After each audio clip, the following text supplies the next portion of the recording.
தந்தை, மைந்தன், தூய் ஆவியின் திருப்பெயர்னாலே ஆமேன். இந்த காணொலியின் வழியாக வழிபாட்டில் இணைந்திருக்கின்ற உங்கள் அனைவரையும் அன்போடு வாழ்த்தி வரவேற்கின்றேன். இறைவேண்டல் செய்வோம். அனைத்துலகோரே கடவுளை போற்றி ஆர்ப்பரியுங்கள். அவரது பெயரின் மாட்சியை புகழ்ந்து பாடுங்கள். அவரது புகழை மேன்மைப்படுத்துங்கள். எங்கள் அதிகமாய் நேசிக்கின்ற அன்பு நிறைந்த ஆண்டவரே, இப்போதும் எங்கள் வாழ்க்கை பயணத்திலே மீண்டும் ஒரு ஓய்வு நாளை, மனமகிழ்ச்சி நாளை நீர் எங்களுக்கு கொடுத்ததுக்காக உம்மை துதிக்கிறோம், உம்மை போற்றுகிறோம்.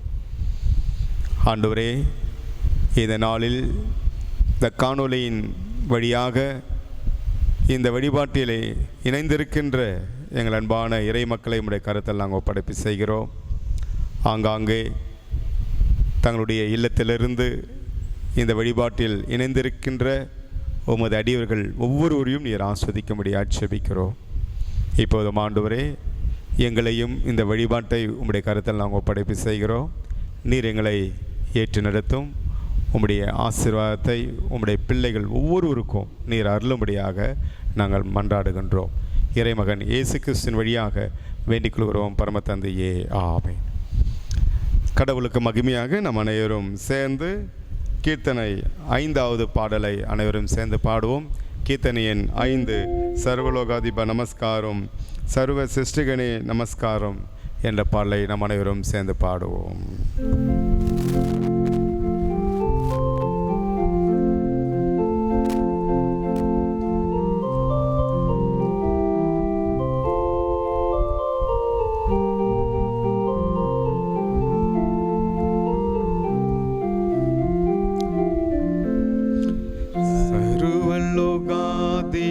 நமஸ்காரம் சர்வ சிருஷ்டிகனே நமஸ்காரம் தரை கடல் உயிர்வான் சகலமும் படைத்த தயவர பிதாவே நமஸ்காரம். தரை கடல் உயிர்வான் சகலமும் படைத்த தயவர பிதாவே நமஸ்காரம். திரு அவதாரா நமஸ்காரம் ஜகத்திரட்சகனே நமஸ்காரம். தரணியில் மனுட உயிரடைந்தோங்க தருவினில் மாண்டோய் நமஸ்காரம். தரணியில் மனுட உயிரடைந்தோங்க தருவினில் மாண்டோய் நமஸ்காரம். பரிசுத்த ஆவி நமஸ்காரம். பரமசர் குருவே நமஸ்காரம். அருவியடியார் அகத்தினில் வசிக்கும் அரிய சித்தே சதா நமஸ்காரம். அருவிய அடியார் அகத்தினில் வசிக்கும் அரிய சித்தே சதா நமஸ்காரம். மூத்தொழிலோனே நமஸ்காரம். மூன்றில் ஒன்றோனே நமஸ்காரம். காத்தாதி காத்தா கருணை ஸ்வரூபா நித்ய திரியேகா நமஸ்காரம். காத்தாதி காத்தா கருணை ஸ்வரூபா நித்ய திரியேகா நமஸ்காரம். திருமறை பகுதி வாசி கேட்போம். அப்போஸ்தலனாகிய பவுல் ரோமருக்கு எழுதின நிருபம் 6ஆம் அதிகாரம் 1 முதல் 14 வசனங்கள். ரோமர் 6 1 முதல் 14 வசனங்கள். ஆகையால் என்ன சொல்லுவோம்? கிருபை பெருகும்படிக்கு பாவத்திலே நிலைத்திருக்கலாம் என்று சொல்லுவோமா? கூடாதே. பாவத்துக்கு மரித்த நாம் இனி அதிலே எப்படி பிழைப்போம்? கிறிஸ்து இயேசுவுக்குள்ளாக ஞானஸ்நானம் பெற்ற தாம் அனைவரையும் அவருடைய மரணத்துக்குள்ளாக ஞானஸ்நானம் பெற்றதை அறியாதிருப்பீர்களா? மேலும் பிதாவின் மகிமையிலே கிறிஸ்து மரித்தவர்களிலிருந்து எழும்பி பட்டது போல நாமும் புதிதான ஜீவன் உள்ளவர்களாய் கடந்து கொள்ளும்படிக்கு அவருடைய மரணத்திற்கு உரைக்கும் ஞானஸ்நானிலே கிறிஸ்துவுடனே கூட அடக்கம் பண்ணப்பட்டோம். ஆகையால் அவருடைய மரணத்தின் சாயலில் நாம் இணைக்கப்பட்டிருக்கிறவர்களாக நான் அவர் உயிர்த்தெழுதலின் சாயலிலும் இணைக்கப்பட்டிருப்போம். நாம் இனி பாவத்துக்கு ஊழியம் செய்யாதபடிக்கு பாவ சரீரம் ஒழிந்து போகும் பொருட்டாக நாம் நம்முடைய பழைய மனுஷன் அவரோடு கூட சிலுவையில் அறையப்பட்டதென்று அறிந்திருக்கிறோம். மரித்தவன் பாவத்துக்கு நீக்கி விடுதலையாக்கும்படி இருக்கிறானே. ஆகையால் கிறிஸ்துவுடனே கூட நாம் மரித்தோமானாலும் அவருடனே கூட பிழைத்தும் இருப்போம் என்று நம்புகிறோம். மரித்தோரிலிருந்து எழுந்த கிறிஸ்து இனி மரிப்பதில்லை என்று அறிந்திருக்கிறோம். மரணம் இனி அவரை ஆண்டு கொள்வதில்லை.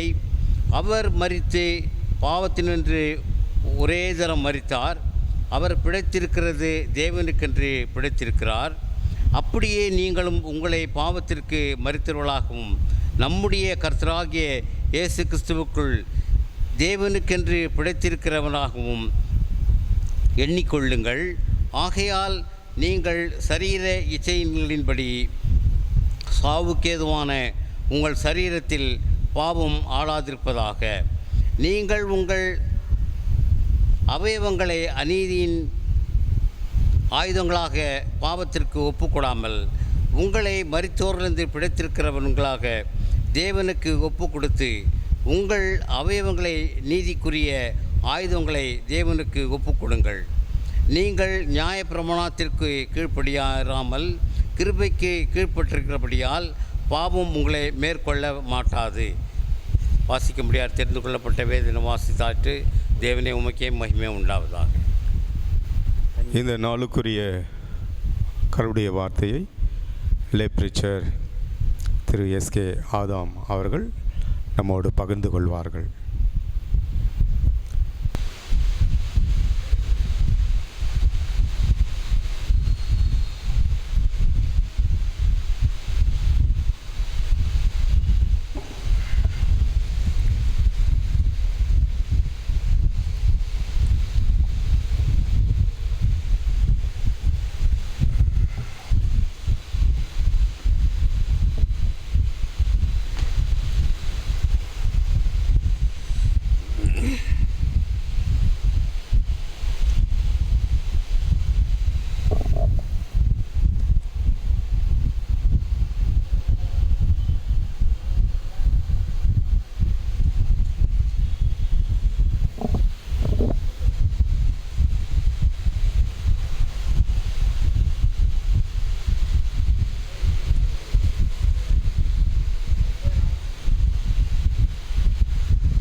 போட்டுட்டு கயிட்டுறோன்னு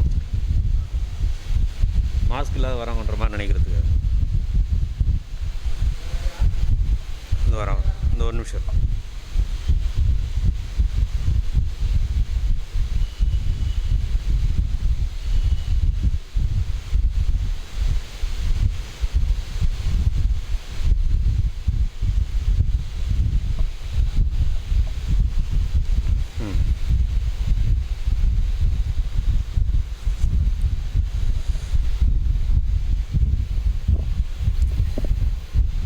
ஜெபம் செய்வோம்.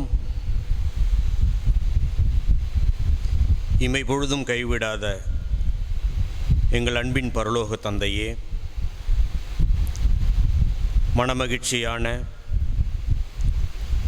ஓய்வு நாளின் காலை வேளைக்காக நன்றி செலுத்துகின்றோம். கர்த்தாவே, உம்முடைய கிருபையினாலே நாங்கள் நிற்கின்றோம். உம்முடைய தயவிலே நாங்கள் வாழ்கின்றோம். உம்முடைய இரக்கத்தினாலே நிலை பெற்றிருக்கின்றோம். இந்த நம்பிக்கையிலே உம்முடைய ஆராதனையிலே பங்கு கொள்ளுகின்ற அனுபவத்தை நீர் எங்களுக்கு கொடுத்திருக்கிறீர். இப்பொழுதும் உம்முடைய வார்த்தைகளை நாங்கள் தியானிக்கும் பொழுது உம்முடைய தூய ஆவியானவரின் துணை எங்களை வழிநடத்த வேண்டுமாய் மிகஞ்சி வேண்டுகின்றோம். பேசப்போவது நானல்ல கர்த்தாவே, நீர் பேசும் நாங்கள் கேட்கின்றோம். அடியனுடைய வாயின் வார்த்தைகளும் எங்கள் அனைவரின் இருதயத்தின் தியானமும் உம்முடைய சமூகத்திலே என்றென்றும் பிரீதியாயிருப்பதாக. ஆமேன். கிறிஸ்துவுக்குள் அன்பான திருச்சபையாரே, உங்கள் அனைவருக்கும் ஆண்டவராகிய இயேசு கிறிஸ்துவின் திருப்பெயராலே வாழ்த்துதலையும் வணக்கத்தையும் தெரிவித்துக் கொள்ளுகின்றேன். ஆண்டவருடைய பெரிதான கிருபையினாலே இந்த நாளிலும் ஆண்டவருடைய அருள் வார்த்தைகளை உங்களோடு இணைந்து தியானிக்க கடவுள் பாராட்டின கிருபைக்காக ஆண்டவருக்கு முதலாவது நன்றி செலுத்துகின்றேன். இந்த காணொளி காட்சியின் வழியாக இந்த நாளின் நிறைவார்த்தைகளை உங்களோடு பகிர்ந்து கொள்வதற்கு வழி வாய்ப்பை ஏற்படுத்தி கொடுத்த நம்முடைய குருசேகரத்தினுடைய தலைவர், மத்திய வட்டார தலைவர் ஆயர் அவர்களுக்கும், சேகர குழுவினுடைய பொறுப்பாளர்களுக்கும், திருச்சபையார் அனைவருக்கும் நன்றிகளையும் வாழ்த்துக்களையும் தெரிவித்துக் கொள்ளுகின்றேன். முதலாவது, இந்த நாளிலும் நம்முடைய நாடு சுதந்திரம் பெற்று 75ஆம் ஆண்டு சுதந்திர தினத்தை நாம் இன்று இனிமையாக சுதந்திரமாக கொண்டாடுவதற்கு கடவுள் கிருபை பாராட்டியிருக்கின்றார். திருச்சபையார் அனைவருக்கும் இந்த காணொளி காட்சியின் வழியாக சுதந்திர தின நல்வாழ்த்துக்களை தெரிவித்துக் கொள்வதில் மகிழ்ச்சி அடைகின்றேன்.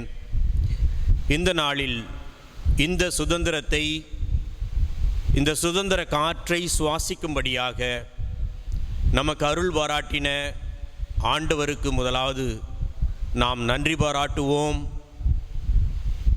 இந்த சுதந்திரத்திற்காக பாடுபட்ட ஒவ்வொரு தியாக உள்ளங்களுக்காக, அவர்களுடைய தியாக வாழ்வுக்காக கடவுளுக்கு நன்றி பாராட்டுவோம். அவர்களுடைய தியாக வாழ்வை உணர்ந்து பெற்ற சுதந்திரத்தை பேணி காப்போம் என்ற உறுதிமொழியோடு இந்த நாளின் ஆராதனையிலே நாம் தியானிக்கும்படியாக உங்களோடு சேர்ந்து நானும் தியானிக்க ஆண்டவரை பிரார்த்திக்கின்றேன். நம்முடைய தென்னிந்திய திருச்சபையினுடைய ஒழுங்கின்படி இந்த நாளிலே நாம் சிந்திக்கும்படியாய் கொடுக்கப்பட்ட தலைப்பு திருமுழுக்கு, கிறிஸ்துவுடன் இரத்தலும் உயிர்த்தலும். திருமுழுக்கு, கிறிஸ்துவுடன் இரத்தலும் உயிர்த்தலும், baptism, dying and rising in Christ, இந்த தலைப்பின் கீழாக நாம் தியானிக்கும்படியாக அழைக்கப்பட்டிருக்கின்றோம். இந்த திருமுழுக்கு என்பது உள்ளான அருள் ஏற்பு அனுபவத்திற்கு வெளிப்படையான அடையாளங்களாக, உள்ளான அருள் ஏற்பு அனுபவத்திற்கு வெளிப்படையான அடையாளங்களாக திருச்சபையில் 2 திருவருட்சாதனங்கள், அதாவது சாக்கிரமந்துகள் ஆண்டாண்டு காலமாக வழி வழியாக பின்பற்றப்பட்டு வருகின்றது. இந்த சாக்கிரமந்துகள் எவை என்றால் திருமுழுக்கு, திருவிருந்து. ஆனால் ரோம கத்தோலிக்க திருச்சபையினர் இன்று வரையிலே 7 வகையான சாக்கிரமந்துகளை, அருட்சாதனங்களை பயன்படுத்தி கொண்டிருக்கின்றனர். திருவிருந்து, திடப்படுத்துதல், திருமுழுக்கு, பாவ அறிக்கை, குருத்துவ அருட்பொழிவு, திருமணம், எண்ணெய் பூசுதல், அதாவது இறுதி சடங்கு. இந்த 7 முறைமைகளை அவர்கள் பின்பற்றுகின்றார்கள். ஆனால் நம்முடைய சீர்திருத்த திருச்சபைகளிலே திருமுழுக்கு மற்றும் திருவிருந்து மட்டுமே சாக்கிரமந்துகளாக, திருவருட்சாதனங்களாக பயன்பட்டு வருகின்றது. அப்படி என்றால் இந்த திருமுழுக்கு என்றால் என்ன? நாம் இந்த திருமுழுக்கை நிச்சயமாக கிறிஸ்துவை உடையவர்களாகிய நாம், கிறிஸ்தவர்கள் என்று சொல்லிக் கொள்ளுகின்ற நாம் நிச்சயமாக அதனுடைய பொருளை உணர வேண்டியவர்களாக இருக்கின்றோம். ஏனென்றால் நம்முடைய சீர்திருத்த திருச்சபைகளிலே பெரும்பாலும் இந்த திருமுழுக்கை பெற்றுக்கொள்ளுகின்றவர்கள் குழந்தைகள், சிறியவர்கள். சதவிகித அடிப்படையில் பார்த்தால் கூட இவர்கள்தான் அதிகமாக திருமுழுக்கை திருச்சபையிலே பெற்றுக்கொள்ளுகின்றார்கள். முதியவர்கள், வயது வந்தவர்கள் அவருடைய சதவிகிதம் குறைவாக இருக்கும். அப்படி என்றால் இந்த திருமுழுக்கு என்றால் என்ன, அதன் ஆழம் என்ன, அதன் பொருள் என்ன, அது எதற்காக கொடுக்கப்படுகின்றது, அந்த திருமுழுக்கை நாம் எப்படி பெற்றுக்கொண்டவர்களாக வாழ வேண்டும், இந்த திருமுழுக்கு எதை நம்முடைய வாழ்க்கையிலே உணர்த்துகின்றது, இந்த திருமுழுக்கு மூலமாக நாம் என்ன பாடத்தை கற்றுக்கொண்டிருக்கின்றோம், கற்றுக்கொள்ள வேண்டும், என்ன பாடத்தை நாம் கற்றுக்கொண்டிருக்கின்றோம், ஆனால் எந்த பாடத்தை நாம் கற்றுக்கொள்ள வேண்டியவர்களாக இருக்கின்றோம், இந்த திருமுழுக்கின் வழியாக நாம் எப்படி கிறிஸ்தவ வாழ்வில் வாழ்ந்து கொண்டிருக்கின்றோம், ஆனால் எப்படி வாழ வேண்டும் என்ற அடிப்படை காரியங்களை நாம் உணர வேண்டியவர்களாக, அறிய வேண்டியவர்களாக நிச்சயமாக இருக்கின்றோம்.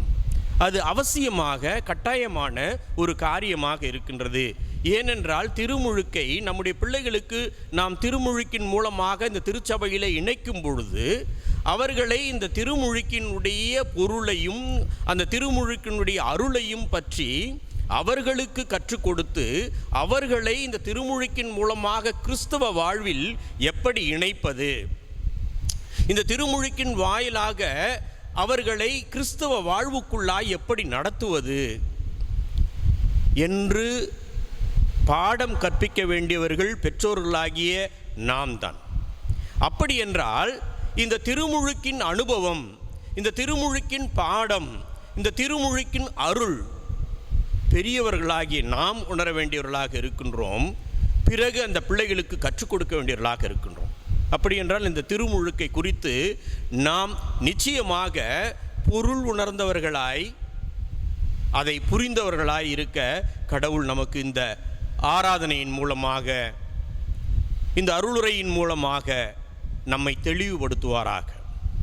திருமுழுக்கு எழுத்துக்கு எழுத்து அப்படியே லிட்ரலாக எடுத்துக்கணும்னா, திருமுழுக்கு அல்லது ஞானஸ்தானம் என்பதற்கு தண்ணீரில் மூழ்கி எழுதல் என்று பொருள். ஆனால் அதை தெளித்தல், கழுவுதல் எனும் செயல்களில் இச்சொல்லால் அழைக்கின்றோம்.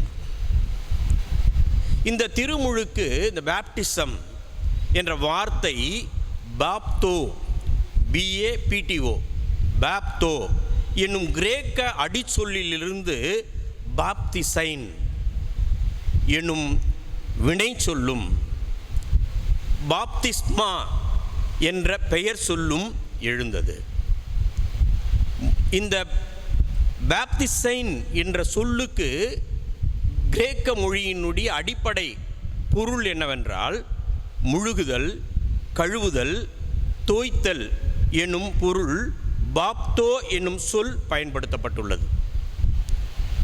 மார்க்கு 7ஆம் அதிகாரம் 4ஆம் வசனத்திலே இந்த பரிசேயர் கழுவுதல் பற்றிய புரிதலை அங்கே சொல்லுகின்றார்கள். கழுவுதல் என்பதற்கு முக்கியத்துவம் கொடுத்து இந்த கழுவுதல் என்னும் வார்த்தை இந்த 7 நாளிலே வருகின்றது. மார்க் 7 நாளிலே இதனுடைய ஆதாரம் எதில் என்றால் பாப்திசைன் என்ற வார்த்தையில் அங்கு பயன்படுத்தப்பட்டிருக்கின்றது. அதே போன்று அதாவது யூதர்கள் கிண்ணங்கள், குடங்களை கழுவுவதற்கு சொல்லப்படுகின்ற வார்த்தை இந்த பாப்திசைன் என்ற வார்த்தை கிரேக்க மொழியிலே பயன்படுத்தப்பட்டிருக்கின்றது மூல ஆதாரங்களிலே. பழைய ஏற்பாட்டினுடைய கிரேக்க மொழிபெயர்ப்பாகிய செப்துஜெந்துவில் நாகமான் யோர்தான் ஆற்றில் மூழ்கி எழுந்ததும் நாகமான் யோர்தான் ஆற்றில் மூழ்கி எழுந்த நிகழ்வை இந்த பாப்திசன் என்ற சொல் அங்கே பயன்படுத்தப்பட்டிருக்கின்றது. இந்த திருமுழுக்கை ஆன்மீக பொருளில் பயன்படுத்திய போது அதன் உட்பொருளையே மனதில் நாம் கொள்ளுகின்றோம். அதாவது திருமுழுக்கு என்பது பாவம் மன்னிக்கப்படுதல், புது வாழ்வுக்கு உட்படுதல், இந்த உட்பொருளை இந்த செயலுக்கு கொடுக்கின்றனர். இந்த திருமுழுக்கு, இந்த பேப்டிசம் எப்படி கொடுப்பது? எவ்வளோ தண்ணி இருக்கணும்? தெளித்து கொடுக்குறதா, முழுகி கொடுக்குறதா, அதை யார் கொடுக்குறது, அதை எங்கே வச்சு கொடுக்கணும், குழந்தைக்கு கொடுக்கலாமா, பெரியவங்களுக்கு கொடுக்கலாமா, கிறிஸ்துவின் பெயரிலா, மூவர் கடவுளின் பெயரிலா, இப்படி ஒவ்வொருவரும் தங்களுடைய நினைவுகளுக்கு ஏற்ற வண்ணமாக, தங்களுடைய புரிதலுக்கு ஏற்ற வண்ணமாக, தங்களுடைய சுயநல போக்கிற்கு ஏற்ற வண்ணமாக இந்த திருமுழுக்கை திரித்து மக்களை ஒரு குழப்ப நிலைக்கு கொண்டு செல்லுகின்றனர். அநேக திருச்சபைகளிலே ஒரு புதிய பாடங்களை இந்த திருமுழுக்குக்கு கற்பித்து அவர்கள் ஒரு புதிய வழிமுறைகளை, வேதாகமம் சார்ந்து இல்லாத ஒரு புதிய அணுகுமுறைகளை திருச்சபையாருக்கு திணிக்க வைத்து அவர்களுடைய மூளையை சலவை செய்து வேற்று பாதைகளிலே திருச்சபையை நடத்தி கொண்டிருக்கின்றார்கள். இந்த புனித பயணம் மேற்கொள்ளுகின்றோம் என்ற பெயரிலே அநேக வழிகாட்டிகள் என்று சொல்லப்படுகின்ற தவறான வழிகாட்டிகள் அந்த புனித பயணத்தை வேறு விதமாக மற்ற மார்க்கங்களிலே பயன்படுத்துகின்ற பயணமாக மாற்றி அங்கே யோர்தான் நதிக்கரையிலே போய் இரண்டாவது ஒரு திருமுழுக்கை பெற்றுக்கொண்டு அதுதான் நிறைவான திருமுழுக்கு என்று சொல்லி ஒரு வியாபாரம் நோக்கில் அது நடந்து கொண்டிருக்கின்றது. இப்படியாக இந்த திருமுழுக்கு அதனுடைய உண்மைத்தன்மையை இழந்து வியாபாரிகள் கரத்திலே இந்த திருமுழுக்கு என்னும் இந்த ஒரு சடங்காச்சாரமாக போய்கொண்டிருக்கின்றது. திருமுழுக்கை நாம் எப்படி, எதற்காக பயன்படுத்துகின்றோம்? திருச்சபையிலே நம்முடைய பிள்ளைகளை இணைப்பதற்காக மட்டுமா? நான் ஒரு கிறிஸ்தவன், என்னுடைய பிள்ளை ஒரு கிறிஸ்தவள் என்று பறைசாற்றிக் கொள்வதற்கா, இல்லை விழாக்கோலம் காண்பதற்கா? இந்த திருமுழுக்கு நான் எப்படி புரிந்து கொள்ளுகின்றேன், என் பிள்ளைகளுக்கு எப்படி புரிய வைக்கின்றேன்? இதுவரை இந்த திருமுழுக்கை நான் எப்படி புரிந்து கொண்டேன்? இதுவரை திருமுழுக்கை கொடுத்து திருச்சபையிலே அங்கமாக விளங்கி கொண்டிருக்கின்ற என்னுடைய பிள்ளைகளுக்கு இந்த திருமுழுக்கின் வழியாக ஆலயத்திலே நான் கொடுத்த வாக்குறுதிகளை, திருமுழுக்கு கொடுக்கும் பொழுது என்னுடைய பிள்ளைகளுக்கு நான் திருமுழுக்கை கொடுக்கும் பொழுது ஆலயத்திலே கேட்கப்பட்ட கேள்விகளுக்கு, ஆயர் வழியாக கேட்கப்பட்ட கேள்விகளுக்கு திருச்சபையினர் முன்பாக நின்று நான் கொடுத்த வாக்குறுதிகளை நான் முழுமையாக நிறைவேற்றி கொண்டிருக்கின்றேனா? என் பிள்ளையை திருமுழுக்கின் மூலமாக கடவுளுடைய பாதையிலே நான் வழி நடத்துவதற்கு துணையாக இருக்கின்றேனா? இது நம்மை நாமே இந்த நாளிலே கேட்டுக்கொள்ள வேண்டிய வார்த்தையாக இருக்கின்றது. நாம் கேட்டுக்கொள்ள வேண்டும். ஏனென்றால் இந்த திருமுழுக்கை நாம் ஒரு சடங்காச்சாரமாக பின்பற்ற நிலைமைகளுக்குள்ளாய் நாம் வந்து கொண்டிருக்கின்றோம். இந்த திருமுழுக்கு ஆலயத்தில் கொடுக்கப்படுகின்றது ஒரு அலங்காரமான ஒரு வாழ்வாக, அலங்காரமான ஒரு காரியமாக மாறிவிடக்கூடாது என்பதற்காகத்தான் நம்முடைய சீர்திருத்த திருச்சபைகளிலே ஒவ்வொரு ஆண்டும் இந்த தலைப்பை குறித்து நாம் தியானிக்க அழைக்கப்பட்டிருக்கின்றோம். சாதாரணமாக ஆசீர்வாதம் என்று சொல்லிக்கொண்டு செழுமையான பிரசங்கங்களை நம்முடைய தென்னிந்திய திருச்சபை அளிப்பதில்லை, அதற்குண்டான தலைப்புகளை கொடுப்பதில்லை. நம்முடைய தென்னிந்திய திருச்சபையினுடைய ஒவ்வொரு வாரத்தினுடைய தலைப்பும் ஒரு புது வாழ்வுக்குள்ளாய், ஒரு புது அனுபவத்திற்குள்ளாய், ஒரு புதிய திருப்பத்தை திருச்சபையினுடைய மக்களுக்கு கொடுத்து கொண்டிருக்கின்றது. ஒவ்வொரு தலைப்பையும், ஒவ்வொரு வாரத்தினுடைய தலைப்பையும் நாம் சிந்திப்போமானால் அது கிறிஸ்துவை சார்ந்து, திருச்சபையை சார்ந்து, இந்த சமுதாயத்தை சார்ந்து, இந்த சமுதாயத்திற்குள்ளாய் நாம் வாழ்வதை சார்ந்து, நம்முடைய பங்களிப்பு இந்த திருச்சபைக்கு எப்படிப்பட்டதாக இருக்கின்றது, நம்முடைய குடும்ப வாழ்வுக்கு எப்படிப்பட்டதாக இருக்க வேண்டும், இந்த சமுதாயத்திற்குள்ளாய் ஒரு கிறிஸ்தவனாக, ஒரு கிறிஸ்தவளாக நம்முடைய திருப்பணி என்ன, சமுதாயத்தை ஆண்டவராகிய இயேசு கிறிஸ்து கிறிஸ்தவன் என்ற அடிப்படையிலே, கிறிஸ்தவன் என்ற உரிமையின் அடிப்படையிலே, கிறிஸ்தவன் என்ற ஆதாரத்தின் அடிப்படையிலே நமக்கு கொடுக்கப்பட்டுள்ள கடமைகள் என்ன என்பதை ஒவ்வொரு வாரத்தினுடைய தலைப்புகளும் நமக்கு கொடுக்கப்பட்டிருக்கின்றது. எனவே எனக்கு அன்பான திருச்சபை மக்களே, இந்த காணொளி காட்சியின் மூலமாக திருமுழுக்கை தியானித்துக் கொண்டிருக்கின்ற நாம் இதை எப்படி புரிந்து கொள்ளப் போகின்றோம்? இனி எப்படி புரிந்து நம்முடைய அனுபவத்தை நாம் செயலாற்றப் போகின்றோம்? நம்முடைய பிள்ளைகளுக்கு செயலாற்றுவதற்கு நாம் துணையாக இருக்க போகின்றோம். இந்த திருமுழுக்கு என்பது கிறிஸ்தவ வாழ்விலே புது வாழ்வின் துவக்கமாக இருக்கின்றது. திருமுழுக்கு நாம் ஏற்கனவே கொண்டிருந்த நம்பிக்கையிலிருந்து இயேசு கிறிஸ்துவே ஆண்டவர் என்பதை ஏற்று அறிக்கை செய்து அவரில் இணைகின்ற நிகழ்வாகும். இயேசுவே ஆண்டவர் என்பதை ஏற்று அறிக்கை செய்து அவரில் இணைகின்ற நிகழ்வுதான் இந்த திருமுழுக்கு. யோவான் 3:3 நாம் பார்க்கின்றோம், இயேசு அவரை பார்த்து, மறுபடியும் பிறந்தாலன்றி எவரும் இறையாட்சிமைக்கு காண இயலாது என உறுதியாய் உனக்கு சொல்லுகின்றேன் என்று சொல்கிறார். இங்கே மறுபடியும் பிறத்தல் அனுபவத்தை இயேசு கிறிஸ்துவானவர் பரிசேயனாக இருக்கின்ற நிக்கோதேமுக்கு சொல்லுகின்றதை பார்க்கின்றோம். யார் இந்த நிக்கோதேமு? அவர் ஒரு பரிசேயர். அந்த காலகட்டத்திலே அவர் ஒரு சிறப்பிடத்திலே ஒரு உயர்வான நிலையிலே வாழ்ந்தவர். அவர் இயேசு கிறிஸ்துவை வெளிப்படையாக அல்ல, மறைமுகமாக இரவு நேரத்திலே தனிமையிலே சந்திக்கின்றார். தன்னுடைய நிலையை வெளிப்படையாக அவர் வெளிப்படுத்திக் கொள்ளவில்லை. ஆனால் இயேசு கிறிஸ்துவானவர் இப்படிப்பட்ட மறைமுகமான வாழ்வை அல்ல, வெளிப்படையான வாழ்வை, உறுதியான வாழ்வையே மறுபடியும் பிறத்தல் என்பதில் வெளிப்படுத்துகின்றார். அதுதான் இந்த யோவான் 3:3 நாம் பார்க்கின்றோம், மறுபடியும் பிறக்கின்ற அனுபவம். கலாத்தியர் 3:27 கிறிஸ்துவோடு இணைந்திருக்கும்படி திருமுழுக்கு பெற்ற நீங்கள் அனைவரும் கிறிஸ்துவை அணிந்து கொண்டீர்கள். இந்த திருமுழுக்கு மறுபடியும் பிறக்கின்ற ஒரு அனுபவத்தை கொடுக்கின்றது. அடுத்தபடியாக இந்த திருமுழுக்கு கிறிஸ்துவை அணிந்து கொள்ளுகின்ற அனுபவத்தை கொடுக்கின்றது. அதை தான் அப்போஸ்தலனாகிய பவுல் கலாத்தியருக்கு எழுதின நிருபத்திலே சொல்லுகின்றார். எனவே கிறிஸ்துவே நமது அடையாளம் என்று திருமுழுக்கு உணர்த்துகின்றது. நம்முடைய அடையாளம் என்னவென்றால் இயேசு கிறிஸ்து. அதை திருமுழுக்கு வெளிப்படுத்துகின்றது.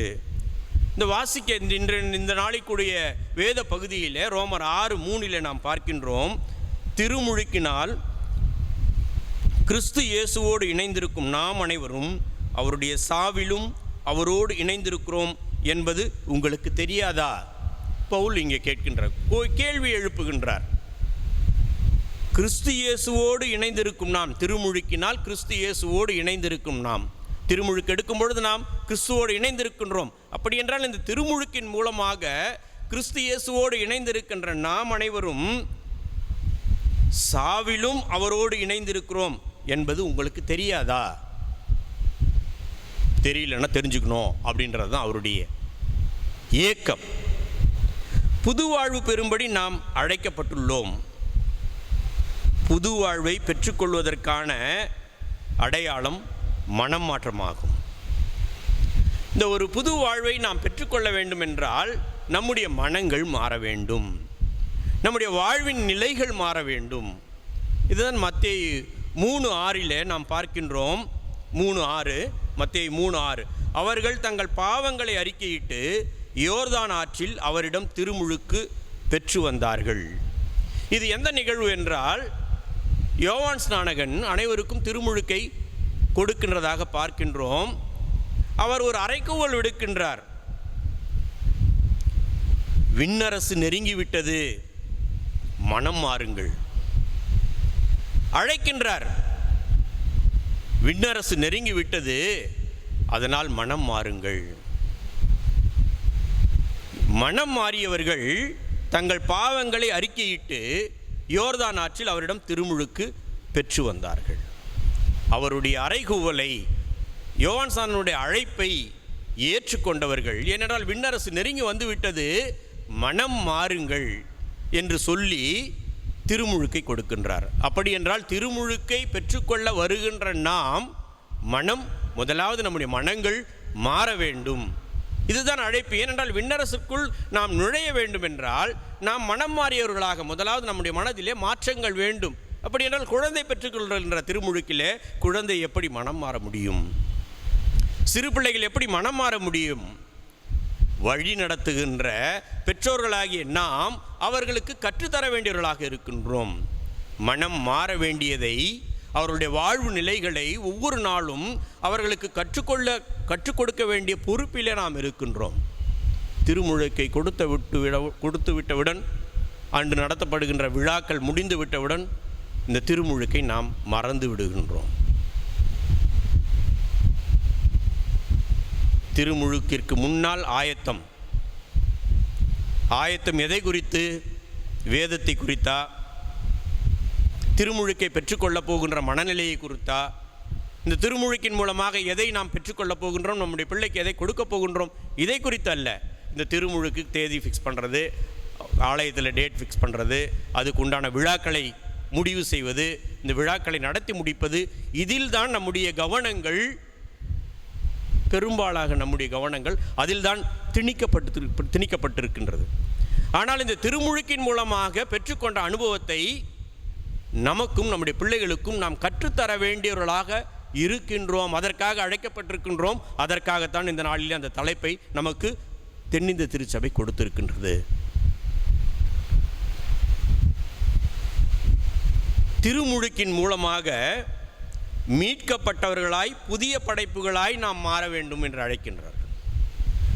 திருமுழுக்கு நம்மை மீட்கின்றது. புதிய படைப்புகளாய் நாம் மாற்றப்பட வேண்டியவர்களாக இருக்கின்றோம். படைப்பு புதியதாய் மாற அழைக்கப்படுகின்றோம். இந்த வாழ்வை நம்முடைய கிரியைகள் தரப்போவதில்லை.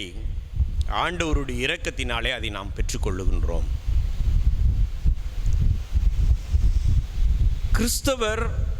கிறிஸ்தவர்களாகி நாம் அடைகின்ற வாழ்வு ஒரு சீர்திருத்தம் அல்ல, அது மறுபிறப்பாகும். கிறிஸ்துவுடன் இணைந்து வாழுகின்ற வாழ்வு என்பது அது ஒரு சீர்திருத்த வாழ்வு அல்ல, அது ஒரு மறுபிறப்பாகும். இதை தான் தீத்து 3:5 நாம் பார்க்கின்றோம். யோவான் 3:5 2 பிறப்புகள், தண்ணீர், தூய ஆவி, மற்றொன்று தாயின் வயிற்றில் பிறப்பது, ஆன்மீக மாற்றம் பெற்று பிறப்பது. எனவே திருமுழுக்கு என்பது மறுபிறப்பின் அடையாளம். இந்த திருமுழுக்கு கிறிஸ்துவினுடைய மரித்தலிலும் உயிர்த்தெழுதலிலும் அவரோடு நம்மை இணைக்கின்றது என்பதே. திருமுழுக்கு ஆண்டவரோடு கூட மரிப்பதும் அவரோடு கூட உயிர்த்தெழுகின்ற அனுபவமும் கொடுக்கின்றது என்று நாம் வேதத்தின் அடிப்படையிலே பார்க்கின்றோம். இந்த திருமுழுக்கு எதை சொல்லுகின்றது என்றால் கடவுளை பற்றும் உடன்படிக்கை. இந்த திருமுழுக்கு கடவுளை பற்றிய உடன்படிக்கை. இந்த நாளினுடைய வேத பகுதியிலே, முதலாம் வேத பகுதி தொடக்க நூலிலே நாம் பார்க்கின்றோம், நோவாவும் அவருடைய குடும்பம் என்பது அதில் 8 பேர் பயணம் செய்தார்கள் என்று பார்க்கின்றோம். தண்ணீர் வழியாக காக்கப்படுகின்றார்கள். இந்த வாழ்வு உலகம் அழிந்து போகின்றது. நோவாவும் அவருடைய குடும்பத்தினர் 8 பேரும் தண்ணீர் வழியாக காக்கப்படுகின்றார்கள். அவர்களுக்கு அது ஒரு புதிய வாழ்வு. எந்த தண்ணீர் அந்த காலகட்டத்தில், நோவாவின் காலகட்டத்திலே அநீதியான, அக்கிரமமான, இழிவான, கடவுளுக்கு எதிரான செயல் புரிந்து கீழ்ப்படியாமல் போன அனைவரையும் அழித்ததோ, இந்த அக்கிரமக்காரர்களையும் அநியாயக்காரர்களையும் கீழ்ப்படியாதவர்களையும் எந்த தண்ணீர் அழித்ததோ அதே தண்ணீர் நீதிமானான நோவாவையும் அவருடைய குடும்பத்தையும் காக்கின்றது. அழிக்கின்ற அதே தண்ணீர் நீதிமானாக இருக்கின்றவனை காக்கின்றது என்பதே இந்த நோவாவினுடைய நிகழ்விலே நாம் கற்றுக்கொள்ளுகின்ற பாடம். கீழ்ப்படியாத மனுக்குலத்தின் மத்தியிலே நோவா கடவுளுடைய கட்டளைகளுக்கு கீழ்ப்படிந்து வாழ்ந்த மனிதனாக அவரை பார்க்கின்றோம். இதை பேதுரு தன்னுடைய கடிதத்திலே எழுதுகின்றார். 1 பேதுரு 3:21 அந்த தண்ணீரானது திருமுழுக்கினுடைய முன்னடையாளம். திருமுழுக்கு உடலின் அழுக்கை போக்கும் செயல் அல்ல, குற்றமற்ற மனதுடன் கடவுளுக்கு தரும் வாக்குறுதியாகும். இதைதான் பேதுரு எழுதுகின்றார்.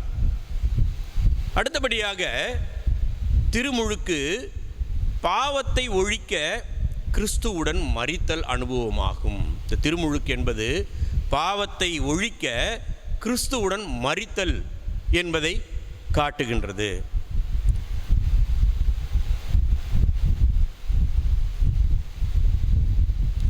உலகத்தினுடைய பாவத்தை போக்க தம்மையே பலியாக கொடுத்த இயேசு கிறிஸ்துவின் மரணத்திற்குள்ளாக நம்மையே ஒப்புவித்தலின் அடையாளமாகும். இயேசு கிறிஸ்துவின் மரணத்திற்குள்ளாக நம்மையும் அதிலே ஒப்பு கொடுத்தல் என்பதுதான் இந்த திருமுழுக்கினுடைய அடையாளம். பவுல் ரோம திருச்சபைக்கு எழுதுகின்ற கடிதத்திலே திருமுழுக்கினால் கிறிஸ்து இயேசுவோடு இணைந்திருக்கும் நாம் அனைவரும் அவருடைய சாவிலும் அவரோடு இணைந்திருக்கிறோம் என்பது உங்களுக்கு தெரியாதா என்று ஏற்கனவே சொன்னதுபடி உங்களுக்கு தெரியாதா என்று மீண்டுமாக கேட்கின்றார்.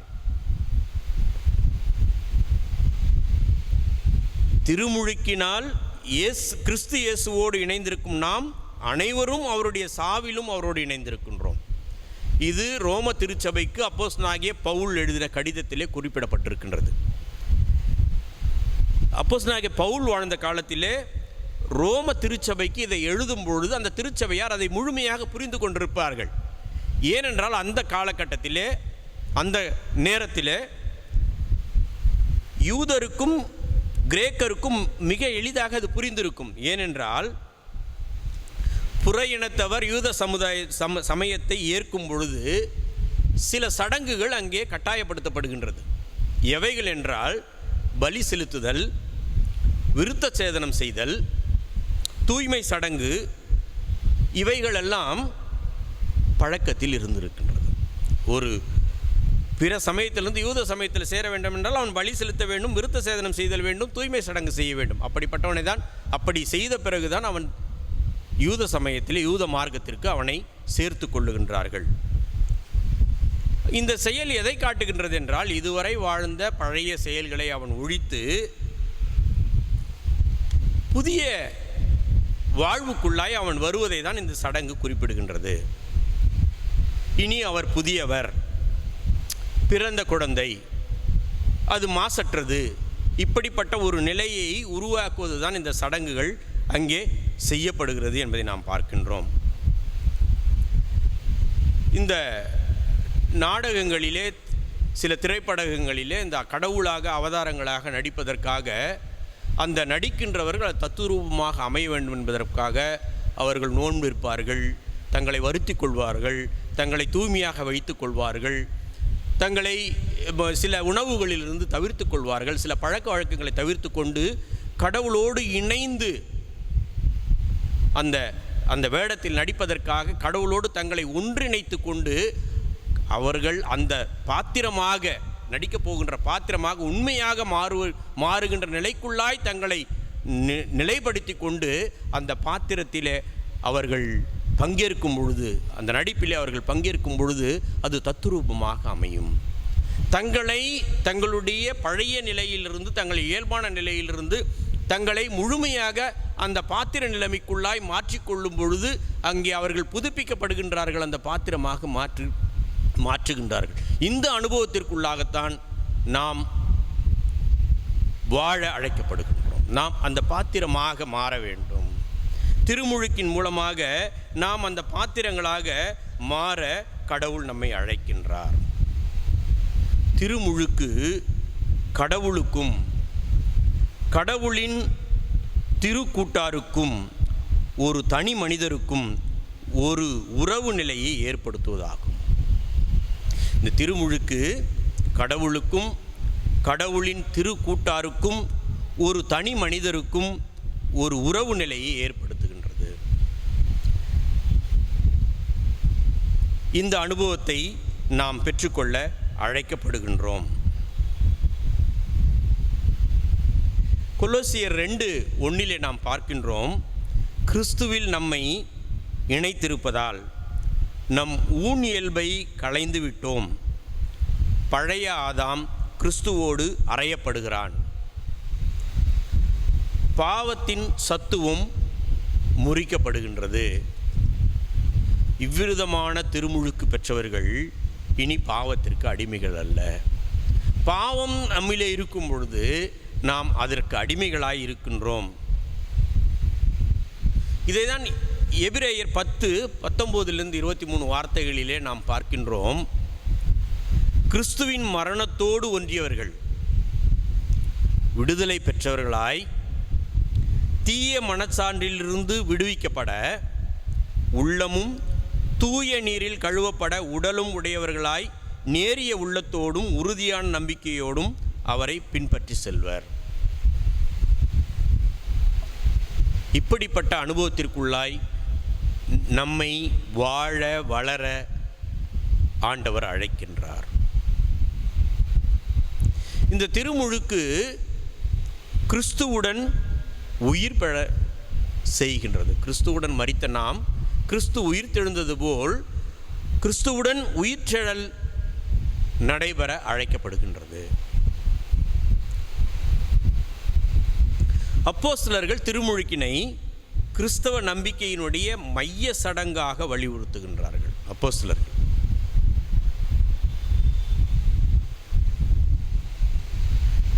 பவுல் சொல்லுகின்றார், நம்முடைய ஆண்டவராகிய இயேசு கிறிஸ்துவின் மரணத்திலும் உயிர்த்தெழுதலிலும் பங்கேற்பதின் அடையாளமே திருமுழுக்கு என்று. அப்போஸ்தலனாகிய பவுல் நம்முடைய ஆண்டவராகிய இயேசு கிறிஸ்துவின் மரணத்திலும் உயிர்த்தெழுதலிலும் பங்கேற்பதின் அடையாளம் திருமுழுக்கு என விளக்குகின்றார்.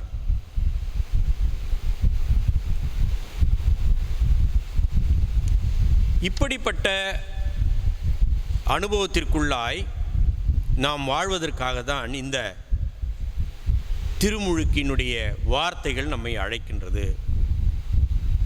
இந்த திருமுழுக்கு எகிப்தின் அடிமைத்தனத்தினின்று விடுதலை பெற்று சிவந்த சமுத்திரத்தை கடந்து கானானுக்குள் செல்வதின் அடையாளம் கூட திருமுழுக்கினுடைய அடையாளமாக இருக்கின்றது. அதை 1 கொரிந்தியர் 10:1-5, ரோமர் 6:6 வசனங்கள் மூலமாக நாம் அனுபவம் பெற்றிருக்கின்றோம்.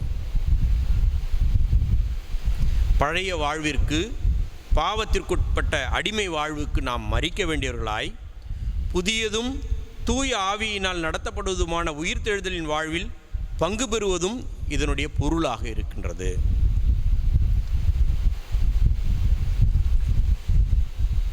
மீண்டுமாக நாம் இந்த நோவாவினுடைய நிகழ்வை எண்ணி பார்க்கும் பொழுது இந்த வெள்ளப்பெருக்கு தீய ஒழுக்கக்கேடுற்ற உலகினை அழித்து, இந்த வெள்ளப்பெருக்கு தீய ஒழுக்கக்கேடுற்ற உலகினை அழித்து பேழையை தாங்கி வாழ்வை பாதுகாத்து புது உயிரை மலர செய்கின்றது. இந்த நோவாவினுடைய நிகழ்ச்சி, நோவா காலத்தினுடைய நிகழ்வு. அதே போலதான் கிறிஸ்துவ திருமுழுக்கும் நம் பழமையையும் தீமையான வாழ்வினையும் ஒழித்து புதியதும் தூய்மையான வாழ்வினையும் அளிக்கின்றது. அப்படியென்றால் நாம் இந்த உலகிற்கும் உலக கவர்ச்சிக்கும் மரித்து கிறிஸ்துவுக்குள் கிறிஸ்துவோடு கிறிஸ்துவுக்காக வாழும் உயிர்த்தெழுதலின் ஆற்றலை திருமுழுக்கு நமக்கு அளிக்கின்றது.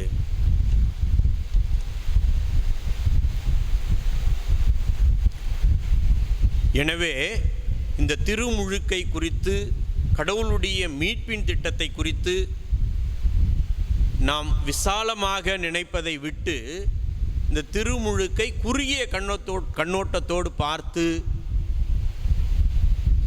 வியாபார நோக்கில் சொல்லப்படுகின்ற போதனைகளை தவிர்த்து இந்த திருமுழுக்கினுடைய முக்கியத்துவத்தையும் அதனுடைய அனுபவத்தையும் அது எதற்காக கொடுக்கப்படுகின்றது என்ற கருப்பொருளையும் நாம் உணர்ந்தவர்களாய் இருக்க அழைக்கப்படுகின்றோம்.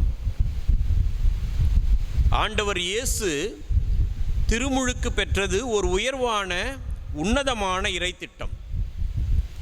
அதை நிறைவேற்றவும் அதன் வழியாக அனைவரும் மீட்பு அல்லது விடுதலையும் பெறவுமே ஆண்டவர் திருமுழுக்கை அங்கே அவர் பெற்றுக்கொண்டு அதை வெளிப்படுத்துகின்றார்.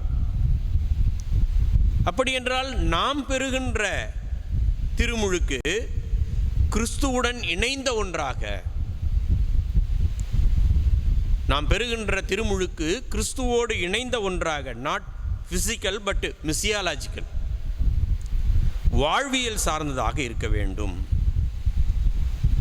இந்த திருமுழுக்கு மறுமையினுடைய அடையாளம் மட்டுமல்ல, மறுமையின் அடையாளமான உயிர்ப்பும் நிலைவாழ்வும் அதற்கு மட்டும் திருமுழுக்கு அல்ல, மறுமையின் வாழ்வுக்காக மட்டுமல்ல, இம்மையின் அடையாளம் கூட, வாழ்ந்து கொண்டிருக்கின்ற இந்த இம்மையினுடைய அடையாளமாக இருக்கின்றது.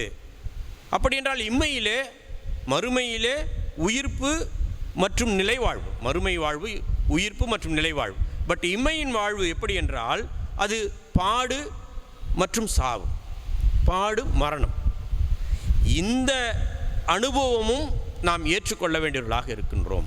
இம்மையின் அனுபவமும் மறுமையின் அனுபவமும் பெற்றுக்கொண்டவர்களாக இருக்க வேண்டிய அழைப்பே இந்த திருமுழுக்காகும். இந்த இம்மையில் கிறிஸ்துவோடு நாம் சாக மறுத்தால், அதாவது நம் சுக வாழ்வின் இச்சையை, உலக நடப்பில் சமூக தீமைகளை தொலைத்து சாகடித்தால்தான் இம்மையில் நாம் சாக வேண்டும், இம்மையில் பாடுபட வேண்டும். அப்படி என்றால் இந்த இச்சையை, உலக நடப்பினுடைய சமூக தீமைகளை களைந்து கிறிஸ்துவோடு மரிக்கின்ற அனுபவத்திலே, பாடுள்ள வாழ்க்கையிலே நாம் சென்றால்தான் மறுமையின் வாழ்வு நமக்கு உறுதிப்படும் என்பதிலே சந்தேகமே இல்லை. இதைதான் யோவான் நற்செய்தியிலே ஆண்டவராகிய இயேசு கிறிஸ்து சொல்லுகின்ற காரியம், கோதுமை மணியானது செத்தால் ஒழிய, அது சாகாவிட்டால் பலன் தராது. அது அப்படியே இருந்தால் அது எந்த விதமான பலனும் கிடையாது, சாக வேண்டும். அப்படி என்றால் இந்த இம்மையின் வாழ்விலே இந்த சுக அனுபவங்களை சாகடித்தால்தான், தீமையின் அனுபவங்களை சாகடித்தால்தான் பலனுள்ள மறுமையின் வாழ்வு உறுதிப்படும். ஆகவே நம்முடைய சுயநலம், பெருமை, அடையாளங்களை இழக்கும் ஒருவரே கிறிஸ்துவுக்காக இறக்கின்றவர். அவர் இறக்க தயாராகும் பொழுதுதான் புது வாழ்வு நமக்கு மட்டுமல்ல பலருக்கு பிறக்கின்றது. இதுவே கிறிஸ்தவர்கள், இந்த கிறிஸ்தவர்கள் வாழ்வில் எதிர்பார்க்கப்படுகின்ற காரியம்.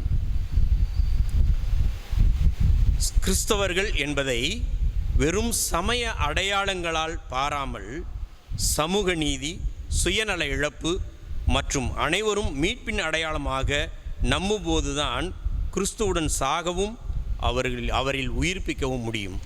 எனவே இந்த அனுபவத்தோடு திருமுழுக்கினுடைய பொருளை, திருமுழுக்கினுடைய அடையாளத்தை, திருமுழுக்கினுடைய வாழ்வை நாம் பெற்றுக்கொள்ள வேண்டும். மீண்டுமாக இந்த திருமுழுக்கு கிறிஸ்துவோடு இணைந்து சாகவும் அவரோடு இணைந்து உயிர்த்தெழவும் ஒரு அடையாள சின்னமாக இருக்கின்றது. இதை ஏற்றுக்கொள்ளுகின்றவர்களாய் நாம் ஏற்றுக்கொண்டு நம்முடைய பிள்ளைகளை ஏற்றுக்கொள்ள வைக்கின்ற அனுபவ வாழ்வுக்குள்ளாய் நடத்துவதற்கு நம்முடைய கடமையாக இருக்கின்றது. இந்த கடமையை நிறைவேற்றுவதற்கு ஆண்டவராகிய இயேசு கிறிஸ்துவானவர் நமக்கு அருளும் துணையும் வழியும் வாய்ப்பும் அதற்குண்டான எல்லா விதமான வழிநடைகளையும் நமக்கு தருவாராக. ஆண்டவராகிய இயேசு கிறிஸ்து தானே இந்த காரியங்களை நமக்கென்று ஆசீர்வதித்து தருவாராக. ஆமென். திருச்சபைக்கான அறிவிப்புகள். இமை பொழுதும் கைவிடாத ஆண்டவராகிய இயேசு கிறிஸ்துவின் திருப்பெயராலே திருச்சபையார் அனைவருக்கும் வாழ்த்துதலையும் வணக்கத்தையும் தெரிவித்துக் கொள்வதில் மகிழ்ச்சி அடைகின்றோம். இந்த நாளிலும் நம்முடைய அரசாங்கத்தினுடைய உத்தரவின் பேரில் ஆலய ஆராதனை நடத்த முடியாத ஒரு சூழலிலே காணொளி காட்சி மூலமாக இந்த ஆராதனையை நடத்துவதற்கு கடவுள் பாராட்டிய பெரிதான கிருபைக்காக ஆண்டவருக்கு நாம் நன்றி சொல்ல கடமைப்பட்டிருக்கின்றோம். இந்த காணொளி காட்சியின் மூலமாக நாம் இந்த ஆராதனையிலே பங்கு கொண்டிருக்கின்றோம். இதற்கான ஒழுங்குகள் அனைத்தையும் ஏற்படுத்தி கொடுத்த நம்முடைய திருச்சபையினுடைய தலைவரும் மத்திய வட்டார தலைவருமான ஆயர் அவர்களுக்கும், இந்த காணொளி காட்சிகளை ஒழுங்குபடுத்தி நடத்தி கொண்டிருக்கின்ற வாலிப ஐக்கிய சங்கத்தினுடைய பிள்ளைகள், குறிப்பாக ஜாஷ்வா அவர்களுக்கும் இந்த வேளையிலே திருச்சபையின் சார்பாக நன்றிகளை தெரிவித்துக் கொள்ளுகின்றோம்.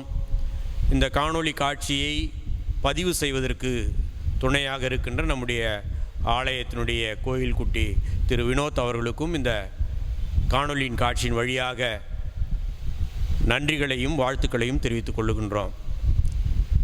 நாம் இந்த நாளிலே 75வது சுதந்திர தினத்தை உற்சாகமாக கொண்டாடி கொண்டிருக்கின்றோம். நாடு முழுவதும் கொண்டாடி கொண்டிருக்கின்றது. எனவே இந்த சுதந்திர தின வாழ்த்துக்களை திருச்சபையாராகிய உங்களுக்கு தெரிவித்துக் கொள்வதில் மனமகிழ்ச்சி அடைகின்றோம். அனைவருக்கும் சுதந்திர தின வாழ்த்துக்கள். தேசப்பற்றோடு தேசத்தினுடைய துணைக்காக அதை காக்க எல்லாம் வல்ல ஆண்டவர் நமக்கு அருளையும் ஆசிகளையும் வழங்க பிரார்த்திக்கின்றோம். இந்த சுதந்திரத்தை பெற்றுக்கொள்வதற்கு நமக்கு உறுதுணையாக இருந்த ஆண்டவருக்கு முதலாவது நன்றி செலுத்துகின்றோம். இந்த சுதந்திரத்தை பெற்றுத்தந்த தியாக தலைவர்களுக்காக நாம் அவருடைய வாழ்வுக்காக நன்றி சொல்லுவோம். நம்முடைய ஆராதனை நடைபெறாத இந்த சமயத்திலே கடந்த புதன்கிழமை அன்று மாலை ஆராதனை 6:30 முதல் 7:30 மணி வரை நடந்தது. எனவே இதில் திருச்சபையார் உற்சாகமாக பங்கு கொண்டீர்கள். திருச்சபையாருக்கு வாழ்த்துதலை தெரிவித்துக் கொள்ளுகின்றோம், நன்றிகளை தெரிவித்துக் கொள்ளுகின்றோம். இந்த வாரமும் 18/8/2021 அன்று புதன்கிழமை மாலை 6:30 மணி முதல் 7:30 மணி வரை ஆராதனை நடைபெறும் என்பதை திருச்சபையாருக்கு தெரிவித்துக் கொள்ளுகின்றோம். சமூக இடைவெளியோடு பாதுகாப்பாக ஆராதனையில் பங்கு கொண்டு ஆண்டவருடைய ஆசியை பெற்றுக்கொள்ளும்படியாக திருச்சபையாரை அன்போடு அழைக்கின்றோம்.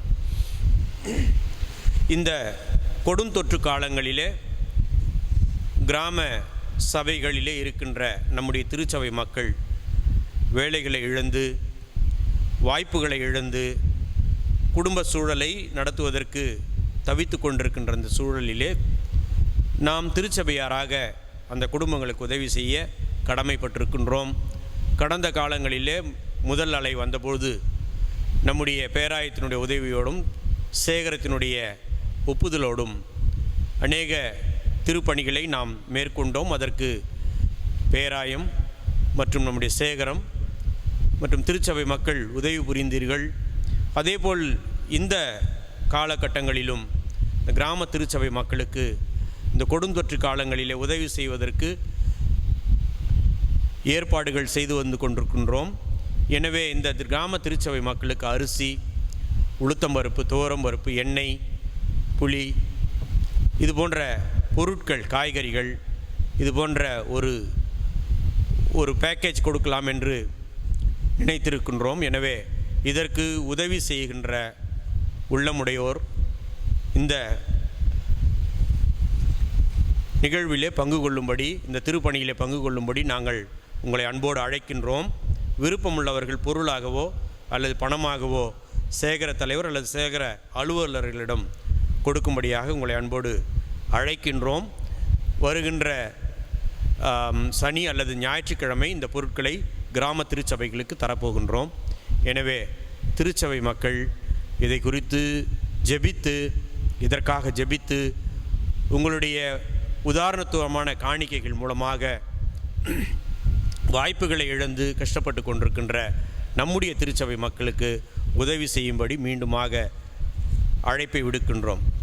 கடந்த வாரத்திலே நாம் வழிபாட்டிலே அறிவித்தபடி நம்முடைய ஆலய பயன்பாட்டிற்காக ஒரு சிறப்பான ஒரு கேமரா வாங்கவும், அதன் மூலமாக வெளியிலே அமர்ந்திருக்கின்ற நம்முடைய திருச்சபை மக்கள் ஆராதனையை நிறைவாக பங்கு கொள்வதற்கு துணையாகவும் மற்றும் நம்முடைய ஆராதனைகளை நேரடியாக யூடியூப் வழியாக நேரடியாக ஒளிபரப்புவதற்கு துணையாக இருக்கவும் ஒரு நல்ல கேமரா ஒன்று வாங்குவதற்காக திட்டமிடப்பட்டிருக்கின்றது.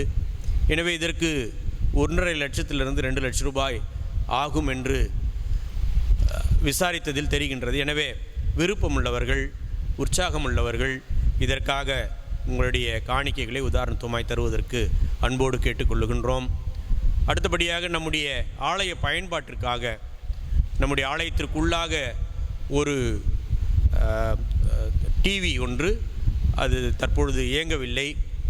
எனவே அதற்கு மாற்றாக ஒரு புதிய டிவி வாங்க வேண்டியதாக இருக்கின்றது. எனவே விருப்பமுள்ளவர்கள், அந்த டிவி வாங்கி கொடுப்பதற்கு விருப்பமுள்ளவர்கள் யாராக இருந்தால் நீங்கள் இந்த ஊழியத்திலே பங்கு கொள்ளலாம் என்பதை அன்போடு தெரிவித்துக் கொள்ளுகின்றோம்.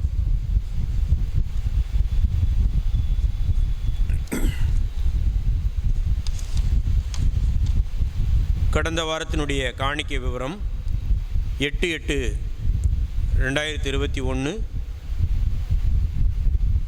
11/8/2021.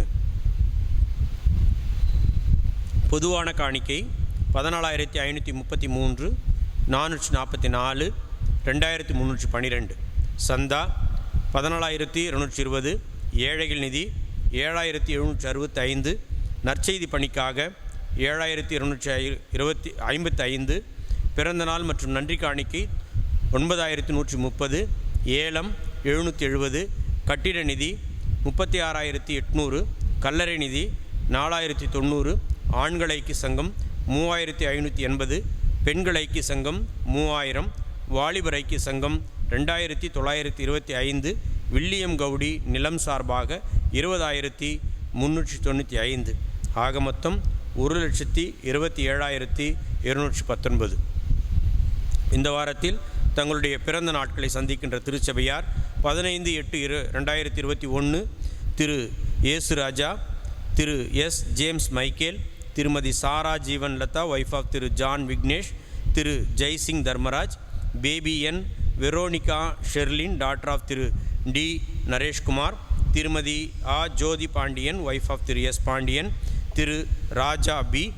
16/8/2021 Selvan A Prasannakumar son of Thiru P Anandan, Selvi D Selvi Shyamala, master P Ashish Yonathan son of Thiru தே ஃப்ராங்க்லின், திரு தேவன்புராஜ் ஜே, திருமதி Malathi Mercy D wife of திரு டேவிட் ஆ. 17/8/2021 திரு எச் கில்பர்ட் மனோவா, திரு எஸ் இமானுவேல் செல்வகுமார்.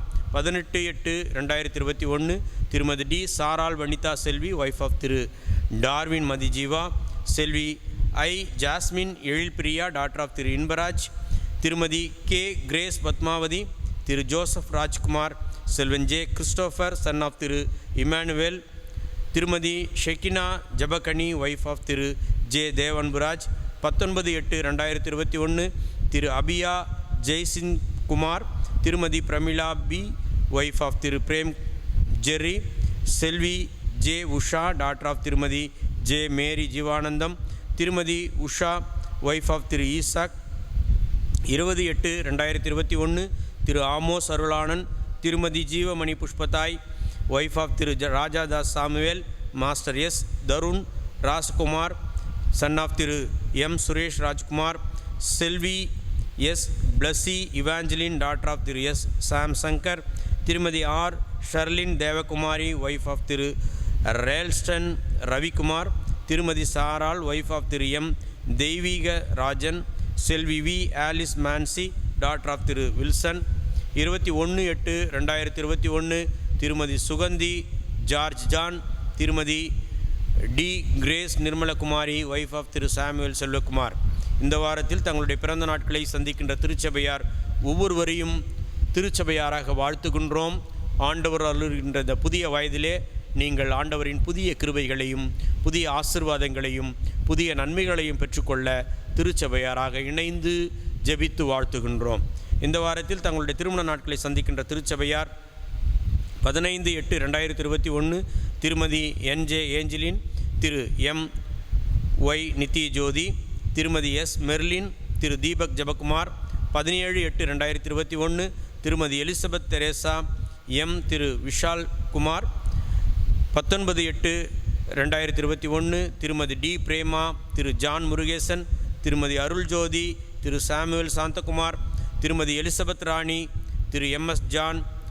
20/8/2021 திருமதி சா பொன்மணி, திரு கு சமுத்திரம், திருமதி பெரில் ஜாஸ்மின், திரு எல் ஜேசின் கோபிநாத், திருமதி சி அன்னாள், திரு கே சந்திரசேகர்.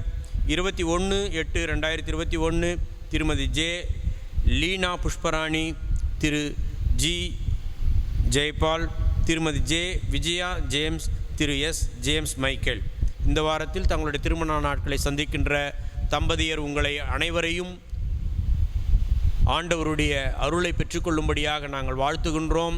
இன்னும் அநேக திருமண நாட்களை நீங்கள் தம்பதியராக காணவும், குடும்பத்தோடு இணைந்து ஆண்டவருடைய ஆசீர்வாதங்களை நிறைவாய் பெற்றுக்கொள்ளவும் திருச்சபையாராக இணைந்து ஜெபிக்கின்றோம், வாழ்த்துகின்றோம்.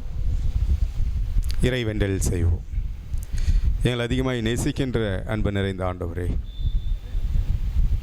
இப்போதும் இந்த ஓய்வு நாள் மனமகிழ்ச்சி நாளிலே நாங்கள் ஆங்காங்கே இருந்தாலும் நாங்கள் ஒருமனப்பட்டவர்களாக உம்முடைய பிரசன்னத்தை உணரவும் உம்மை ஆராதிக்கவும் நீர் எங்களுக்கு கொடுத்த இந்த கிருபை, இந்த பாக்கியத்திற்காக நன்றி படைக்கிறோம். ஆண்டவரை, இப்போதும் பலவிதமான அச்சம் நிறைந்த சூழலில் நாங்கள் இருந்தாலும் உம்முடைய சமூகம் எங்களை தாங்கி ஏந்தி சுமந்து வருவதற்காக உமக்கு நன்றி சொல்லுகிறோம். இப்போதும் கூட ஆண்டவரே, இந்த நாளுக்குரிய உம்முடைய அருள் வார்த்தைகளை பகிர்ந்து கொண்ட அருளுரைஞர் திரு எஸ்கே ஆதாமா அவர்களுக்காக நன்றி செலுத்துகின்றோம். தொடர்ந்து உமது அடிவரை நீர் பலப்படுத்தும், திடப்படுத்தும், அவருடைய குடும்பத்தை ஆசீர்வதியும். ஆண்டவரே, இந்த காணொலியின் வழியாக இந்த ஆராதனையை சிறப்பான முறையில் எங்களுக்கு உதவிகள் செய்த உமது அடியவர்கள் ஒவ்வொருவருக்காக நன்றி செலுத்துகின்றோம். எங்களுக்கு இசை அமைத்து கொடுத்த எங்கள் அன்பான திரு கிட்டார் சாம் ஐயாக்காக, அவருடைய குடும்பத்துக்காக நன்றி செலுத்துகின்றோம். அவருக்கு இன்னும் நல்ல சுகம் பலன் ஜீவனை கடவுள் நீர் கட்டிடும்படியாக ஜெபிக்கிறோம். சாமி, உமது அடிவரை நீ பாதுகாத்து கொள்ளும். எங்கள் உதவியாக இருக்கின்ற ஜோஷுவாக்காக, அருமையான ஆலய பணியாளர் திரு வினோத் அவர்களுக்காக நன்றி செலுத்துகின்றோம். அவர்களையும் நீர் ஆசீர்வதியும். இந்த வழிபாட்டில் பங்கு பெற்று கொண்டிருக்கின்ற எங்கள் அன்பான இறை மக்களை உடைய கருத்தில் நாங்கள் படைப்பு செய்கிறோம். ஒவ்வொருடைய தேவைகளை கடவுள் நீ சந்திக்கும்படியாக ஜெபிக்கிறோம். இந்த மன மகிழ்ச்சியிலே உம்மை நாங்கள் கொண்டாடவும், உம்மை துதிக்கவும் நீர் அருள் புரிந்திருக்கிறீர். உம்முடைய அடிவுகளை நீர் ஆசீர்வதியும். மீண்டும் ஆண்டவரே, திருச்சபையின் நல்வாழ்வுக்காக உழைக்கின்றவர்கள், உம்முடைய திருப்பணிக்காக உழைக்கின்ற ஒவ்வொருவரையும் உடைய கருத்தில் நாங்கள் படைப்பு செய்கிறோம். எங்களுடைய கமிட்டி உறுப்பினர்களுக்காக ஜெபிக்கிறோம். ஊழியர் பெருமக்களுக்காக, மூப்பர்களுக்காக, எங்களுடைய திருச்சபையுடைய பெரியோர்களுக்காக, தாய்மார்களுக்காக, வாலிப பிள்ளைகளுக்காக, குழந்தைகளுக்காக ஜெபிக்கிறோம். ஒவ்வொருவரும் நீர் ஆசீர்வதியும். இந்த வழிபாட்டின் தோக்கம் முதல் இம்மட்டும் உங்களுடைய தெய்வீக பிரசன்னம் எங்களோடு கூட இருந்ததுக்காக நன்றி ஆண்டவரே. தொடர்ந்து எங்களை வழிநடத்தும் ஆண்டவரே. மீண்டும் எங்களையும் எங்களுடைய எதிர்காலங்களையும் உடைய கருத்தில் நாங்கள் படைப்பு செய்கிறோம். துதிகன மகிமை உமக்கு எடுக்கின்றோம். இறைமகன் இயேசு கிறிஸ்து வழியாக வேண்டிக் கொள்கிறோம் பரம தந்தையே, ஆமென். தேவனுடைய இரக்கத்துக்கும் பராமரிப்புக்கும் பாதுகாப்புக்கும் நம்மையும் நாம் எதிர்காலத்தில் எடுத்துக்கொண்ட முயற்சிகளையும் தேவைகளையும் ஆண்டோடு பொறுப்பாத்தில் அர்ப்பணம் செய்கிறோம்.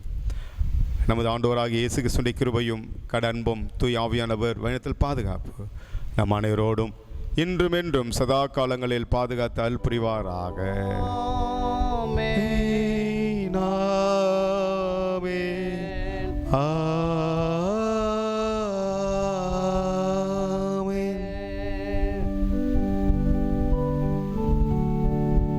தெய்வ ஆசீர்வாதத்தோடு அடியாரை அனுப்பும் வார்த்தையேனும் அப்பத்தாலே போஷித்து வளர்ப்பியும் போதும்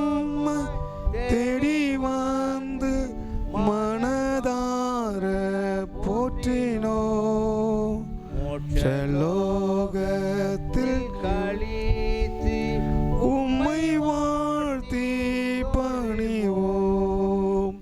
ஆமென். கர்த்தர் உங்களோடு இருப்பாராக. இருப்பாராக. சமாதானத்தோடு சென்று வருவோமாக. கர்த்தரின் நாமத்திலே ஆமென். அனைவருக்கும் ஸ்தோத்திரம். God bless you.